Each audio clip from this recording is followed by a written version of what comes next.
KFC factory ಒಳಗೆ ತಾಜಾ chicken ನಿಂದ ಕ್ರಿಸ್ಪಿಯಾಗಿ ಹೇಗೆ ಇರುತ್ತೆ ಅನ್ನೋದು ನೋಡೋಣ. ನೀವು ತಿನ್ನೋ KFC ಚಿಕನ್ ಕ್ರಂಚಿ ಯಾಕಾಗಿರುತ್ತೆ ಅಂತ ಯಾವತ್ತಾದರೂ ಯೋಚಿಸಿದ್ದೀರಾ? ಒಮ್ಮೆ ಈ ಫ್ಯಾಕ್ಟರಿ ಒಳಗೆ ಹೇಗಾಗುತ್ತೆ ಅನ್ನೋದು ನೋಡೋಣ. ಇಲ್ಲಿ ಬರುತ್ತಿರುವ ಚಿಕನ್ ಕೇವಲ ತಾಜಾ, ಪ್ರತಿ ತುಂಡನ್ನು ಮಷೀನ್ ಪ್ಲಸ್ ಹುಮನ್ ಇಬ್ಬರು ಚೆಕ್ ಮಾಡಲಾಗುತ್ತದೆ. ಎಲ್ಲ ಪೀಸಸ್ ಸೇಮ್ ಸೈಜ್ ಆಗಿರೋದು ಇಲ್ಲಿಂದಲೇ ಸ್ಟಾರ್ಟ್. ಅದು ದೊಡ್ಡ ಟ್ಯಾಂಕ್ ಗಳಿಗೆ ಹೋಗುತ್ತದೆ. ಇಲ್ಲಿ ಚಿಕನ್ ಗೆ ಸ್ಪೆಷಲ್ ಮ್ಯಾರಿನೇಟ್ ಬಾತ್ ಕೊಡುತ್ತಾರೆ. ಮುಂದಿನ ಪ್ರೊಸೆಸ್, ಚಿಕನ್ ದೊಡ್ಡ ಡ್ರಮ್ ಮಿಷಿನ್ ಗೆ ಬೀಳೋ ಕ್ಷಣ ಅಲ್ಲಿ ನಡೆಯೋದೊಂದು ಮ್ಯಾಜಿಕ್ ಶೇಕ್. ಈ ಶೇಕ್ ನಿಂದಲೇ ಅದರ ಮೇಲೆ ಫ್ಲೋರ್ ಸೂಪರ್ ಕ್ರಿಸ್ಪಿಯಾಗಿ ಇರುತ್ತದೆ.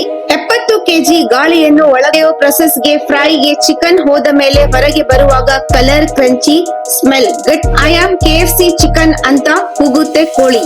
ಪ್ರತಿ bite test tasty quality pass ಆಗಿ ಅದು ನಿಮ್ಮ ಪ್ಲೇಟಿಗೆ ಬರುತ್ತದೆ.